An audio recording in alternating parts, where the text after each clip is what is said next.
many people are realizing that the human business-to-business relationships beyond merely the transactions really matter. It really matters that we stand for something. It really matters that we develop relationships. And it really matters that business leaders strive to support and enable each other's business to be successful. And I think that's a really good, I always believed it anyway, but I think for me, it's one of the good things I'm taking out of the current challenges in the world is this increased emphasis on those of us that believe it matters, like we do, increased emphasis on relationship building to support each other's businesses. Very important.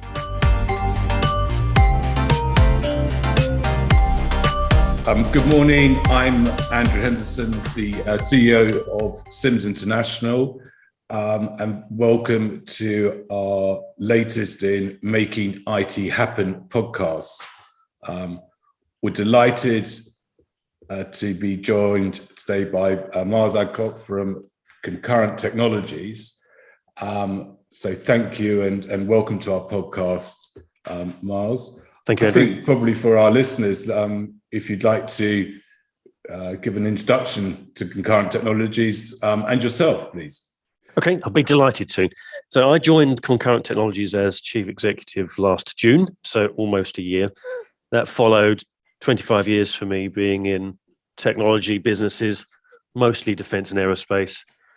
I was on the executive committees of Kinetic, more recently Teledyne, and started my career in Marconi. So Concurrent Technologies is a business that has spent 37 years designing and building in the UK plug-in cards, mostly single-board computers. And under my leadership now, we're widening our brief to include a more substantial range of plug-in cards beyond single-board computers, but also systems. By the end of this year, we'll be selling systems and an increased focus on differentiated software. And all of that will be continue to work quite closely with Sims. Well, thank you. And I know our businesses have enjoyed a 10-year plus relationship. I think my understanding is, and certainly my involvement with Concurrent is that there's a good relationship there. We are what I would call really true partners. From your side, what is it you're looking for to help your business with the partners you work with? Yeah, partnership is a really, really important word. I think particularly recently with the challenges that have faced humanity, whether it's COVID or current supply chain challenges, many people are realizing that the human business-to-business relationships beyond merely the transactions really matter. It really matters that we stand for something. It really matters that we develop relationships. And it really matters that business leaders strive to support and enable each other's business to be successful. And I think that's a really good, I always believed it anyway, but I think for me, it's one of the good things I'm taking out of the current challenges in the world is this increased emphasis on those of us that believe it matters, like we do, increased emphasis on relationship building to support each other's businesses. Very important. Yeah, and I think without doubt, we see that with Concurrent. We maybe our values and culture is different, but I think they are very aligned, and hence why we have a great partnership. And businesses that we're both over 30 years old, and that's pretty unusual in our industry. So I guess it says something about our businesses that the culture, the values have ensured that we've been around for that length of time. Yes. So you touched on a few on the challenges. Clearly, 2022 has started as a challenging year with the cost of living crisis, obviously the horrendous war in the Ukraine, supply chain as we come out of COVID, etc. How are you sort of managing this, with colleagues, with the business? Yeah, there's a lot to that. So feel free to curtail me if I talk too much. But So I joined in June last year. Fantastic business, but perhaps had a mindset of avoiding risk as much as possible, which is different to managing risk, and had been quite cautiously run, quite consistent, quite static almost for many years. Served the business very well, good performing business. So then I joined in the midst of all the things that you talk about. So the first thing we did was strive to give individuals more flexibility, whether that's in where they work, and clearly COVID prompted some of that, or how they work or what hours they work. And then as cost of living started to bite, I took the opportunity to, as much as possible, build into people's base pay and then give them the option as to how they use that money, whether it's to buy more holiday or participate in a tax-efficient electric car scheme or cycle to work or whatever it is. Really tried to give employees the choice as to how they utilize their income rather than us dictating what the benefits should be for each person. And we've got more to do there. Then as the components challenge is around all of us, and as you know, if you try to order, say, an electric car, it might be a year before you get it. So this is affecting everybody. We're absolutely choosing to take the stance of investing our way through this period. So even if there are some short-term headwinds, even if it lasts a year or 2 years, even if there are those headwinds, unlike we think some of our competitors, rather than damaging the business by severely cutting costs or threatening jobs, we've developed a number of strategies for growth. I mentioned earlier systems and widening our product offerings beyond single board computers. So we stand for investing our way through this difficult period. We can do that because we have a really healthy balance sheet. So that's great. So whatever the short-term headwind means in terms of a little bit of challenge with shipping product, we'll invest our way through the period. And for me, that goes really well hand in glove with striving to improve our employment proposition during this time. We just opened a new facility in Thiel, for example, which is really cutting edge. It's a beautiful laboratory, fantastic office space. And the business challenges and the human challenges that employees face are not two separate things. We have to strive to make both work. Well, that's interesting about the new office, and I'm really interested in this idea of offering your colleagues or have a say to how they're rewarded or how they're paid. Has that helped you with attracting new colleagues to the new facility in this approach to, say, packages that you're offering? Yeah, it is helping. Candidly, it also removes some barriers. So it's a challenging environment in which to recruit. We've made some very good recruits. I mean, in the last year, we've recruited over 30 people, wow. Which as a business that was around 100 when I started, that's a lot of change. And we've had a few folks leave as well. So there's been quite a high staff turnover.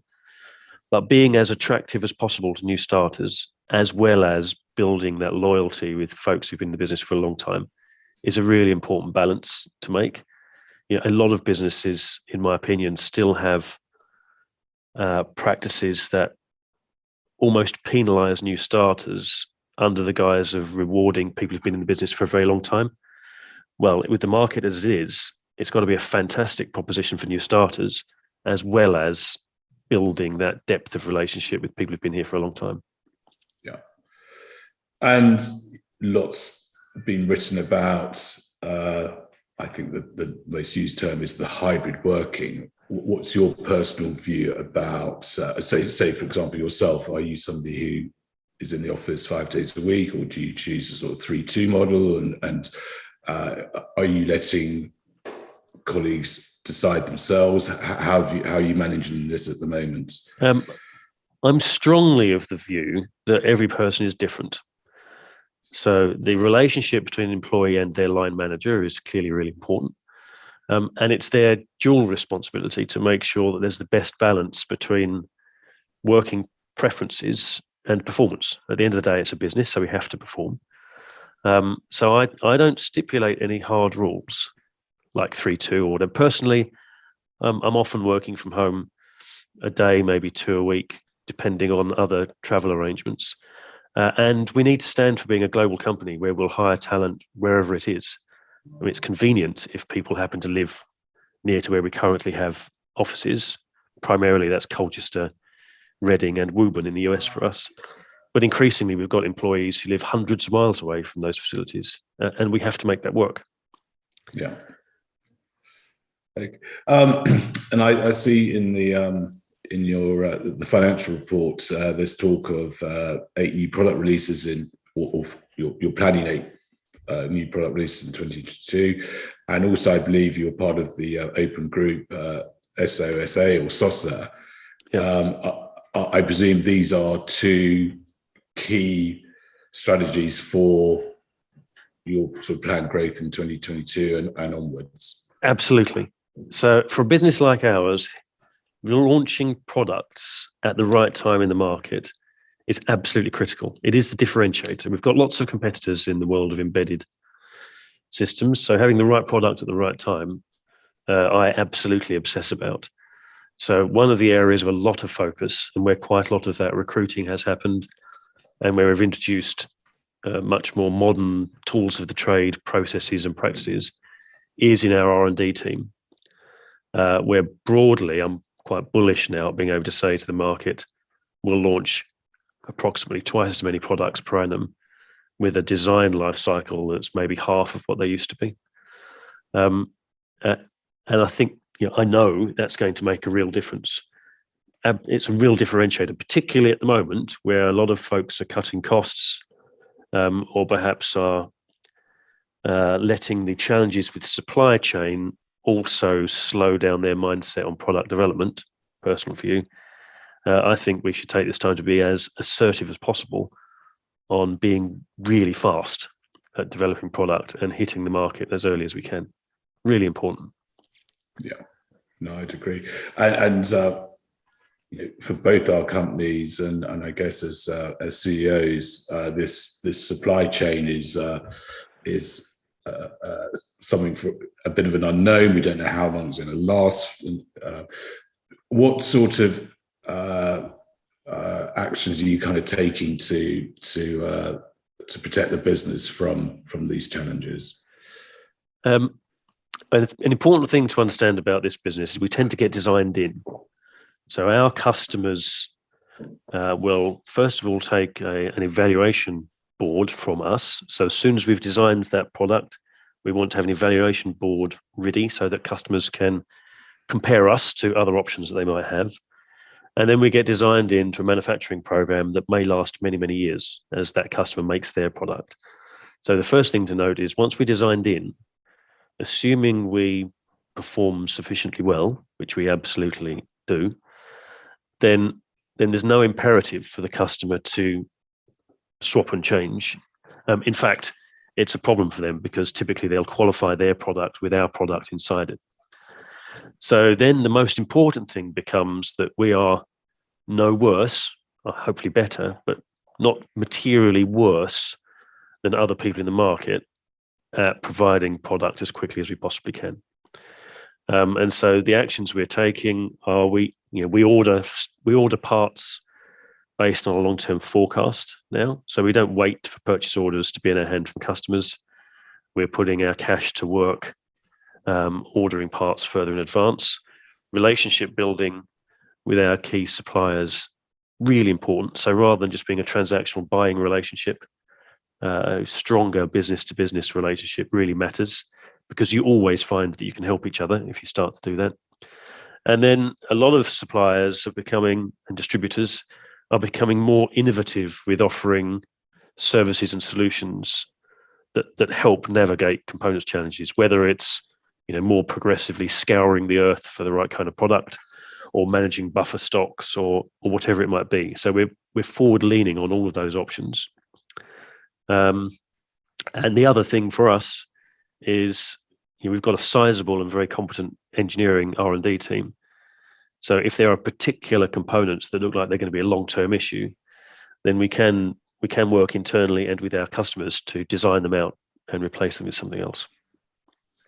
Okay. And do you think our respective businesses are doing a good enough job explaining to our customers, collective, joint customers, and the market about the supply chain challenges? Do you think that everybody understands it is real? You mentioned electric cars. You're absolutely right. I think people are aware it could take a year to receive that car, or we know the cost of second-hand cars are going up as a result.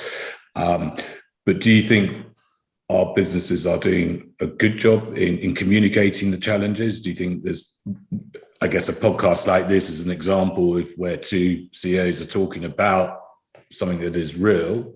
Yeah. But do you think we should be doing more, or could be doing more, or explaining why and how to navigate through this? I think there's always opportunity to do more.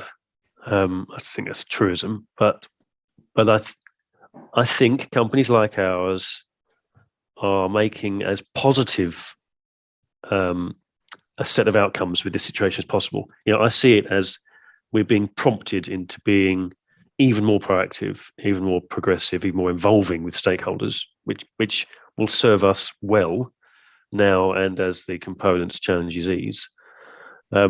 Well, I think we're doing an okay job.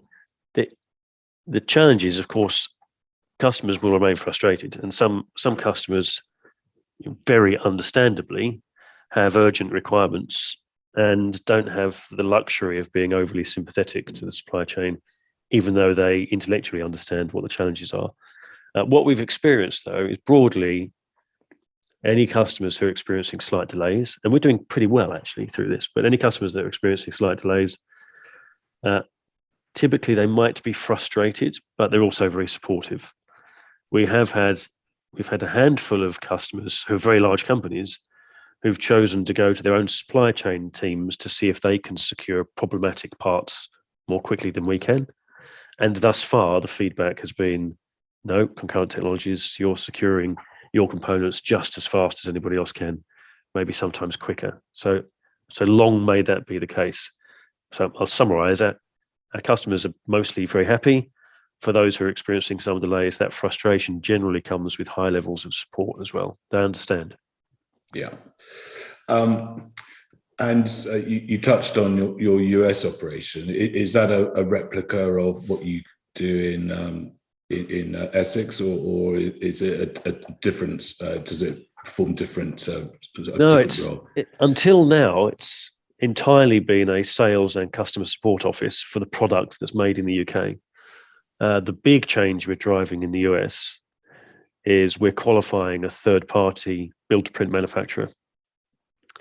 And the intention being by the end of this year, we'll genuinely be able to sell American product, made in America product in America, which really matters to that market.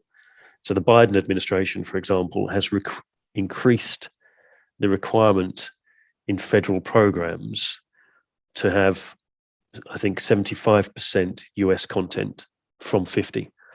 So if you want to sell into America, particularly if you want to sell into federal programs, then it really makes sense to have a manufacturing capability based in the United States.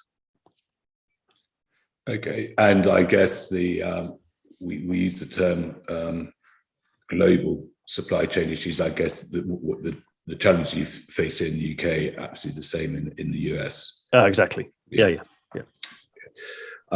We managed to get this far without using the dreaded Brexit word.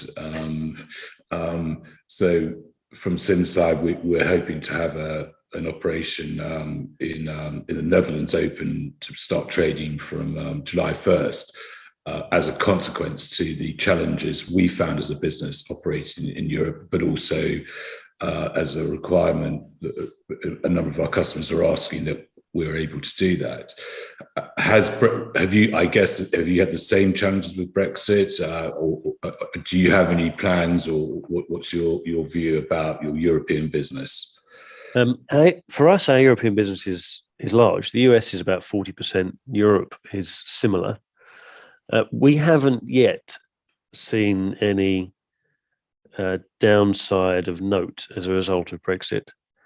Yes, there's a little bit of a new administration to understand in terms of shipping, but we haven't seen diminished business opportunity into Europe. Clearly, keeping a close eye on it. But Europe's an absolutely key market for us. We have excellent relationship with our distributors and customers in Europe.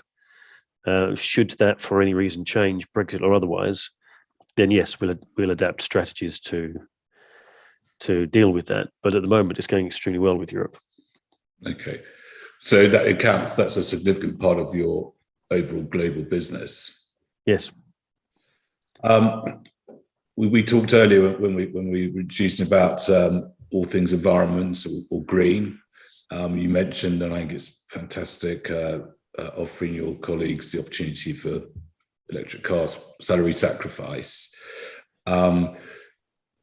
What's kind of the roadmap, or how do you want to see, say, Concurrent Technologies in 10 years' time from environmental? What would be what's your vision around that? There's two aspects of that. The first is our own working practices and infrastructural footprint, employees and the business, and the whole subject of flexible working and green travel is really important. And I think for anyone who hasn't seen these electric car schemes, well worth looking at. So it's very tax efficient. It's a government scheme where effectively you lease a car pre-paying income tax, and a third party administers it for you. So it's very, very good. It's great for employees, and it's no overhead for the company, really. But the second half, really, to the environmental agenda for us is to build a much better understanding of where our products can be used effectively to help the human endeavour with regard being much better environmentally. And we're in the foothills of that. That you said 10 years. So in 10 years' time, I'd like us to authentically be proud, because it is our embedded systems that are really making a difference to some of our customers as they lead environmental efforts. Yeah. Okay. It's for us. It's been it's been a hard work and an investment, but we're proud to be carbon neutral at the moment by doing offsets, and in fact we are. This week I'll be looking at signing off on hopefully making our facility here at Lenham totally powered by solar or heat pumps. So and like you, enjoying the fact that colleagues are looking at the salary sacrifice, and in fact a fellow director today is ordering an electric car. So it's we think it's a good thing. It makes great business sense, and we're certainly embracing it. And I also think for companies like you to work with a company that is taking environmental, the whole green issue seriously is of benefit. Yes, definitely. And candidly, your business is one step ahead of us on that in any case. So any opportunity to learn lessons will be much welcomed. Yeah, and that's good. So are there any other, we've talked about a number of challenges from the cost of living, and I mentioned Brexit, so it seems that your business is managing that much better than we've been able to. The supply chain, which is absolutely coming to us. Any other challenges that in year two of the role that you're seeing, that you're working on at the moment, and advice you give to other CEOs? What a great question. So it has to be being attractive to talent and developing talent. Talent is the differentiator for any business like ours, in my view. I'm not sure about advice to other CEOs. I'm less than a year into the CEO journey, but I'm really proud that we are taking the line of investing and striving and growing through this period rather than cutting back. I think that's a fantastic position to be in. And I think standing for something, back to where the conversation started from, really, standing for building relationships, standing for caring about employees and talent, but also being forward leaning on things like open source architectures. Yeah, so you mentioned SOSA. These things are big in the world of embedded systems, and some companies are choosing to try and avoid it, or believe that their proprietary systems will survive the revolution of open source architecture. And some people think it levels the playing field, and that's a threat.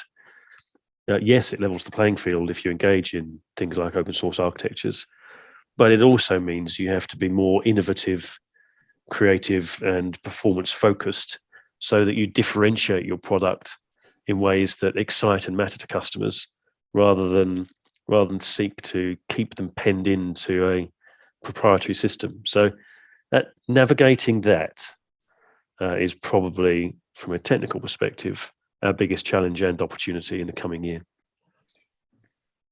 I think it's important for our listeners to realise that we haven't met until this morning, but it doesn't surprise me that our companies do work well together, because your philosophy about investment, looking after people, the importance of partnerships, and I've just come back from a trip to the US talking to one of our big suppliers, and it just reinforced, having not been able to meet face to face, just to be talking face to face again is so important.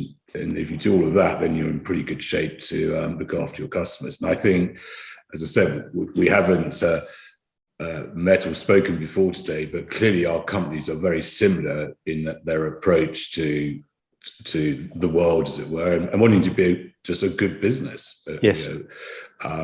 Yes, of course, we need to be profitable, but there's also a bit more to business than just making a number, as it were. Absolutely. Yeah. Well, I look forward to seeing you physically soon. We should definitely meet up. But look, thank you so much for your time today.